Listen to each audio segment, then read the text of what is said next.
హనుమాన్ జయంతి సందర్భంగా నేడు హైదరాబాద్ నగరంలో శోభాయాత్ర జరగనుంది. దీంతో అనేక ప్రాంతాల్లో పోలీసులు ట్రాఫిక్ ఆంక్షలైతే విధించారు. వాహనదారులు ప్రత్యామ్నాయ మార్గాల్లో వెళ్లాలని సూచించారు. ఇక మరి కాసేపట్లో గౌలిగూడ రామమందిరం నుంచి మొదలయ్యే శోభాయాత్ర నగరంలో 12 కిలోమీటర్ల మేరైతే సాగనుంది.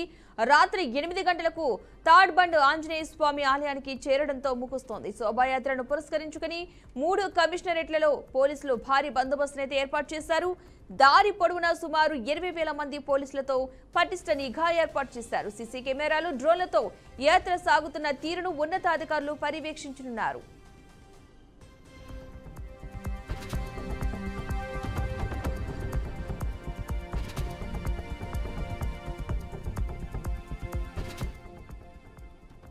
శోభాయాత్ర సందర్భంగా జీహెచ్ఎంసీ పరిధిలో మద్యం దుకాణాలు మూసివేయాలని అధికారులు ఆదేశాలు జారీ చేశారు.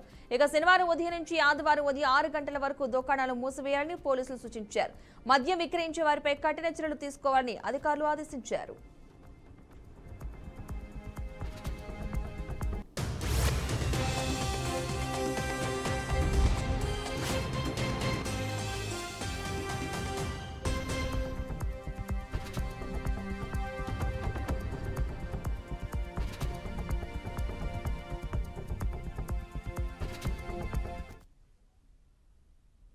శాటిలైట్ సమాచారంతో చెరువులు, ప్రభుత్వ స్థలాలు, రోడ్లు కబ్జాలకు కళ్లెం వేయడానికి నేషనల్ రిమోట్ సెన్సింగ్ సెంటర్తో హైడ్రా ఒప్పందం కుదుర్చుకుంది.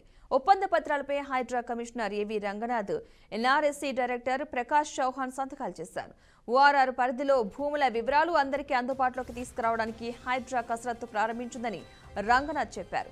ఎక్కడ చెరువు ఉంది, ఆ చెరువు విస్తీర్ణం ఎంత, కాలువలు, నాలాల పరిస్థితి ఏంటి అనే సమాచారంతో పాటు ప్రభుత్వ భూములు, పార్కులకు సంబంధించి సరైన హద్దులతో సమాచారాన్ని హైడ్రా సేకరిస్తుందన్నారు.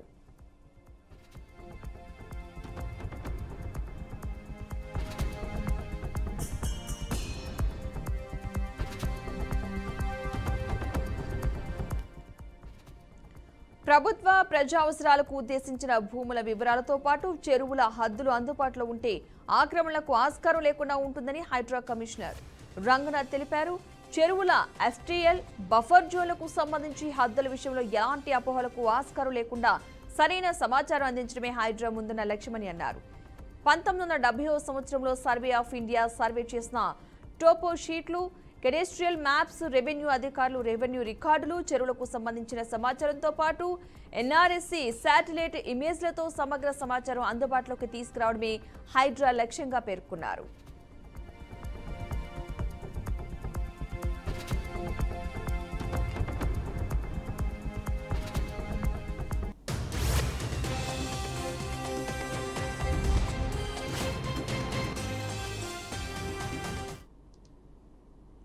నల్గొండ జిల్లాలో 2 టౌన్ పోలీస్ స్టేషన్ పరిధిలో దాడులు చోటు చేసుకుంది. Geetanjali complex Manikanta laser colour lab owner Suresh ను గుర్తుతెలియని దుండగులు కిరాతకంగా నరికి హత్య చేశారు. సంఘటనా స్థలానికి చేరుకుని సీసీ ఫుటేజ్ ను డీఎస్పీ శివరామరెడ్డి పరిశీలిస్తున్నారు. గుండెల్లో పొడిచి మెడపైన వేట కత్తులతో దాడి చేసి ఉంటారనే అనుమానం వ్యక్తం చేస్తున్నారు. కుటుంబ కలహాలు, పాత కక్షలు ఏమైనా ఉన్నాయా అనే కోణంలో దర్యాప్తు చేస్తున్నట్లుగా డీఎస్పీ వెల్లడించారు.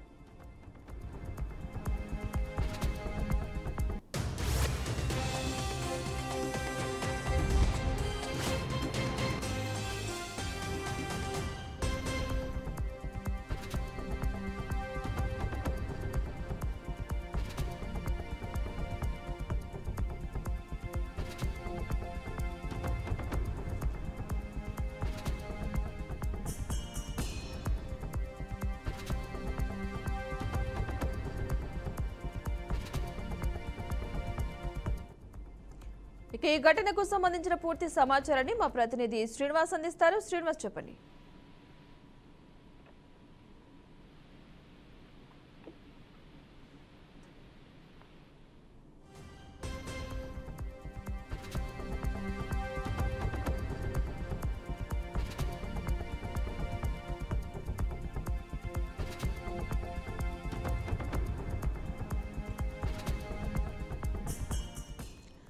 నల్గొండ జిల్లాలో 2 టౌన్ పోలీస్ స్టేషన్ పరిధిలో దారుణం చోటు చేసుకుంది. Geetanjali complex Manikanta laser colour lab owner Suresh ను గుర్తు తెలియని దుండగులు కిరాతకంగా నరికి హత్య చేశారు. సంఘటనా స్థలానికి చేరుకుని సీసీ ఫుటేజ్ ను డీఎస్పీ శివరామరెడ్డి పరిశీలిస్తున్నారు. గుండెల్లో పొడిచి మెడపైన వేట కత్తులతో దాడి చేసి ఉంటారని అనుమానం వ్యక్తం చేశారు. కుటుంబ కలహాలు, పాత కక్షలు ఏమైనా ఉన్నాయా అనే కోణంలో దర్యాప్తు చేస్తున్నట్లుగా డీఎస్పీ శివరామరెడ్డి వెల్లడించారు. ఇక ఇదే అంశానికి సంబంధించిన పూర్తి సమాచారాన్ని మా ప్రతినిధి శ్రీనివాస్ అందిస్తారు. శ్రీనివాస్, చెప్పండి.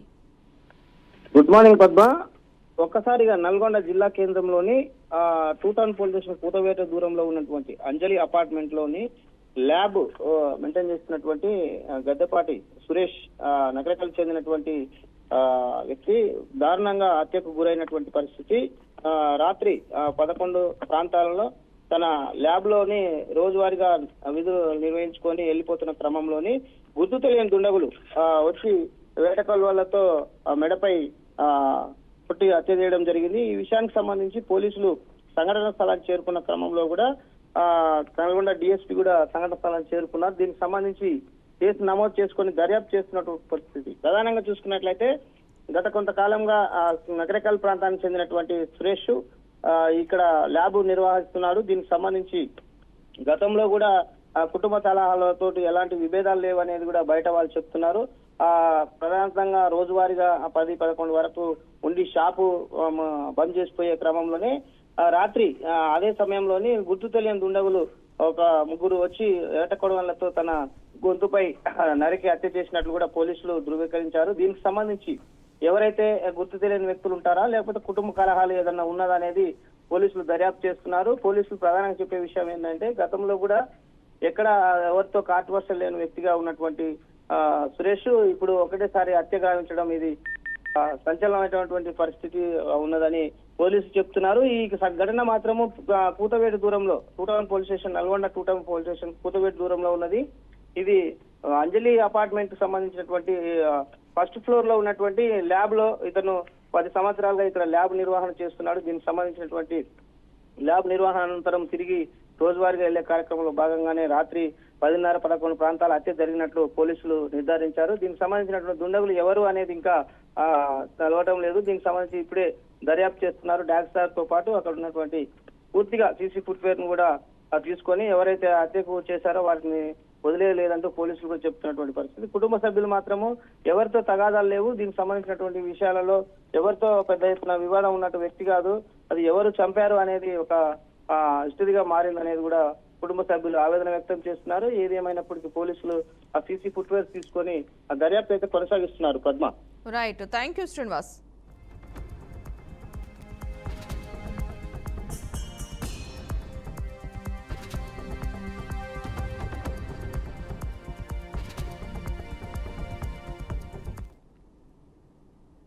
అనంతపురం జిల్లాలో విషాదం చోటు చేసుకుంది. మట్టిపెడలు విరిగిపడి 4 చిన్నారులు మృతి చెందిన ఘటన కుందర్పి మండలం మాలయానూరులో జరిగింది. చిన్నారులు ఆడుకుంటూ ఉండగా మట్టిపెడలు విరిగిపడ్డాయి. దీంతో స్పాట్లోని 3 చిన్నారులు మృత్యువాత పడ్డారు. విషయం తెలుసుకున్న స్థానికులు ఘటనా స్థలంలో సహాయక చర్యలు చేపట్టారు.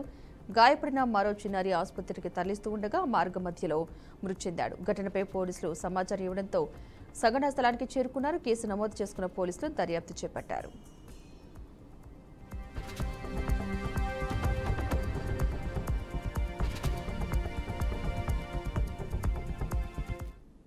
ఇక ఈ ఘటనకు సంబంధించిన పూర్తి సమాచారాన్ని మా ప్రతినిధి ప్రకాష్ అందిస్తారు. ప్రకాష్, చెప్పండి, అసలు ఏం జరిగింది? Good morning Padma. పొట్టగొట్టి కోసం వాళ్ళు ఎన్నో కుటుంబాలు రాష్ట్రాలు వదిలి మండలాలు వదిలి వేరే ఇతర ప్రాంతాల కోసం వలస కూలీలుగా వెళ్ళి వాళ్ళ కుటుంబాలని కాపాడుకోవాలనే ఉద్దేశంతో వేరే రాష్ట్రాలకు వెళ్ళి బతికే పరిస్థితిని మనం ఇప్పుడైతే ఈ కాలంలో చూస్తున్నాం. అలానే అనంతపురం జిల్లా కుందుర్పి మండలం మలయనూరు గ్రామంలో మహారాష్ట్ర నుంచి కొన్ని కుటుంబాలు వచ్చి ఇక్కడ వాళ్ళ జీవనాన్ని సాగించే క్రమంలో మహారాష్ట్రకు చెందిన శ్రీకాంత్ రాథోడ్ అనే ఏజెంట్ కొన్ని కుటుంబాలను ఇక్కడ చేర్చి దాదాపు కొన్ని ఏళ్లుగా ఒక 15 కుటుంబాలను ఇక్కడ చేర్చి ఇవి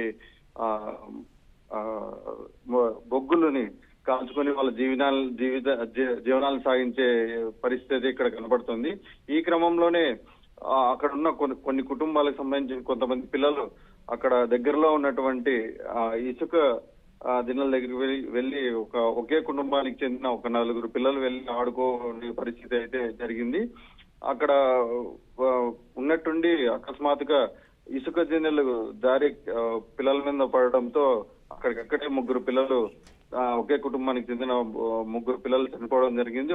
ఒక అబ్బాయిని మాత్రం బెంగళూరు ఆసుపత్రికి తరలిస్తుండగా మార్గ మధ్యంలో చనిపోవడం జరిగింది పద్మ. మరి మనం చూసుకున్నట్టయితే వెంటనే గుట్టు చప్పుడు కాకుండా ఏజెంట్ ఎవరైతే రాతోడు ఉన్నాడో అక్కడి నుంచి మహారాష్ట్రకి వారిని తరలించి పరిస్థితి జరిగింది. పోలీసులు సంఘటనా స్థలానికి చేరుకొని తోటి మహారాష్ట్ర వాసులని కూలీలని దర్యాప్తు చేస్తున్నారని ఎస్ఐ నగేష్ మనకైతే తెలిపారు. అయితే ఈ ఘటనపై ఎటువంటి ఫిర్యాదు చేయలేదంటూ పోలీసులు మనకు తెలిపారు. Padma. Right, thank you Prakash.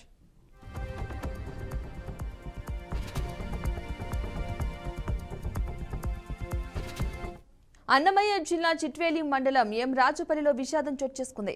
గ్రామ సమీపంలోని 3 పిల్లలు ఆడుకుంటూ నీటి కుంటలో దిగారు. దీంతో కుంటలో మట్టి తవ్విన గుంతలతో ఇరుక్కుపోయి మృతి చెందారు. ఆడుకుంటూ ఇంటి నుంచి వెళ్లిన పిల్లలు రాత్రి వరకు తిరిగి రాకపోవడంతో తల్లిదండ్రులు గ్రామం అంతా గాలించారు. గ్రామ సమీపంలోని నీటి కుంతలో శవాలై తేలిన పిల్లలు చూసి తల్లిదండ్రులు, గ్రామస్తులు విషాదంలో మునిగిపోయారు. సంఘటనా స్థలానికి చేరుకున్న పోలీసులు ఘటనా స్థలాన్ని పరిశీలించారు. మృతులు విజయ్, దేవాంశ్, యశ్వంత్గా పోలీసులు గుర్తించారు. కేసు నమోదు చేసి దర్యాప్తు చేస్తున్నట్లుగా తెలిపారు.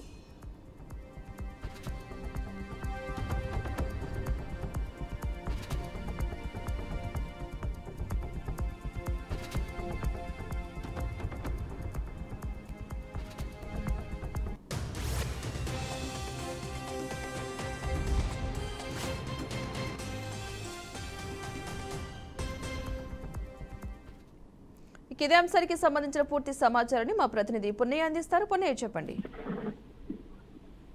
ఓకే పద్మ. అన్నమయ్య జిల్లా చిట్వేలి మండలంలోని ఎం రాజపల్లిలో విషాద ఛాయలు నెలకొన్నాయి. 3 చిన్నారులు నీటి కుంటలో పడి మృతి చెందిన ఘటన గ్రామంలో పండగ వాతావరణం పోయి విషాదంతో నిండిపోయిందని చెప్పవచ్చు. 1వ తరగతి చదువుతున్న విజయ్, దేవాంశ్, యశ్వంత్ అనే 3 6, 7 సంవత్సరాల పిల్లలు రాజపల్లిలో పక్కనే ఉన్న నీటి కుంటలో పడి మృతి చెందారు. నిన్నటి దినం శ్రీరామనవమి సందర్భంగా వారి తల్లిదండ్రులు పండుగ కార్యక్రమంలో ఉండగా ఈ ఘటన చోటు చేసుకుందని చెప్పవచ్చు.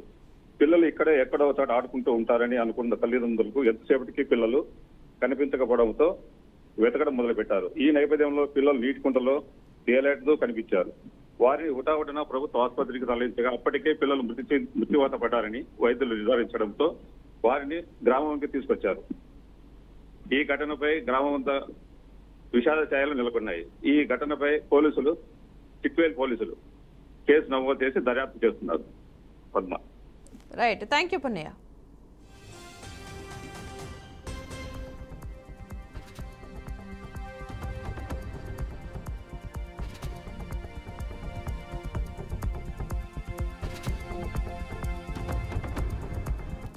ప్రకాశం జిల్లా పొదలిలోని నేతపాలెం కాలనీ వాసులు అర్ధరాత్రి ధర్నాకు దిగారు. గత 2 రోజుల నుండి నేతపాలెం కాలనీకి విద్యుత్ సరఫరా లేకపోవడంతో ఒంగోలు కర్నూలు జాతీయ రహదారిపై ధర్నాకు చేపట్టారు. దీంతో భారీగా ట్రాఫిక్ జామ్ అయింది. తమ కాలనీకి ఎందుకు విద్యుత్ ఇవ్వడం లేదంటూ లైన్మెన్ శివరామకృష్ణని ప్రశ్నించగా, మీరు వైసీపీ పార్టీ వాళ్ళు, అందుకే కరెంటు ఇవ్వరని శివరామకృష్ణ సమాధానం ఇచ్చారని మహిళలు ఆరోపిస్తున్నారు. లైన్మెన్ సమాధానంతో 2 గంటల సేపు ధర్నా నిర్వహించినట్లు కాలనీ వాసులు తెలిపారు. పోలీసుల జోక్యంతో ధర్నా విరమించినట్లుగా తెలిపారు.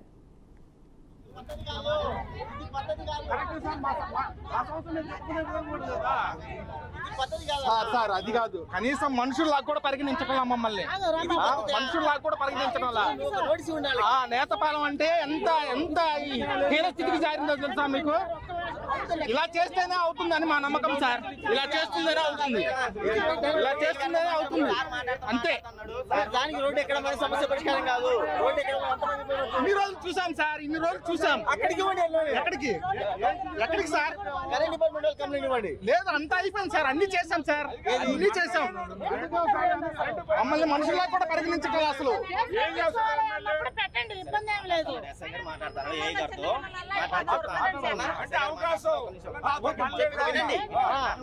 చెప్పావు కదా ఒకసారి కాకపోతే మళ్ళీ స్టార్ట్ చేసుకోవాలి.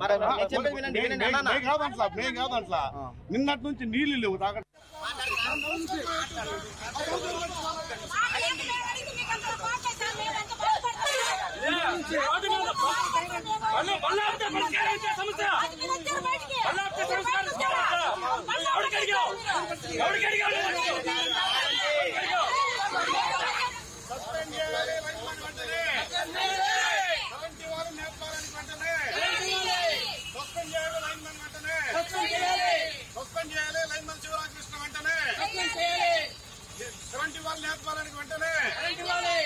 కరెంటు పునరుద్ధరించాలని నేర్పాలని వెంటనే సస్పెండ్ చేయాలి లైన్ మ్యాన్ వెంటనే.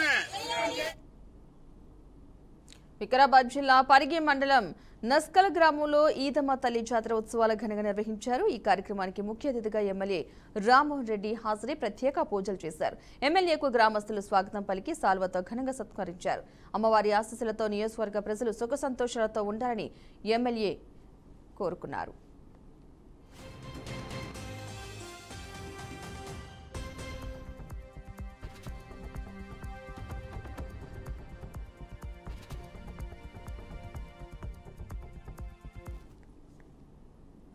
ఇంటర్ పబ్లిక్ పరీక్షల ఫలితాలను ఇవాళ ఉదయం 11 గంటలకు విడుదల చేయనున్నట్లు ఇంటర్మీడియట్ విద్యా మండలి కార్యదర్శి కృతికా శుక్లా తెలిపారు. రాష్ట్ర వ్యాప్తంగా 2 ఏళ్లకు కలిపి 10,17,102 మంది పరీక్షలకు హాజరైనట్లుగా తెలిపారు. ఫలితాలను రిజల్ట్స్ BIE.AP.gov.in వెబ్సైట్తో పాటు ఏపీ ప్రభుత్వం వాట్సాప్ గవర్నెన్స్ ద్వారా ఫలితాలను పొందవచ్చని పేర్కొన్నారు. వాట్సాప్ నెంబర్ 9552300009కు హాయ్ అని మెసేజ్ పెడితే ఫలితాలు వెల్లడించారు. అవసరమైన సమాచారాన్ని అందిస్తే PDF రూపంలో ఫలితాలు వస్తాయని అన్నారు. వీటిని షార్ట్ మెమోగాను వాడుకోవచ్చని తెలిపారు. ఇంటర్ ఫలితాలను హడావిడి లేకుండా విడుదల చేయాలని విద్యాశాఖ మంత్రి నారా లోకేష్ నిర్ణయించారు. ఇక ఈసారి ఫలితాల వెల్లడి కోసం ప్రత్యేక కార్యక్రమం ఏర్పాటు చేశారు. అందుకు కొంత మొత్తం ఖర్చు చేయడం జరిగిందని, రాజకీయ హడావిడి వంటివి లేకుండా నిర్వహించనున్నట్లుగా తెలిపారు.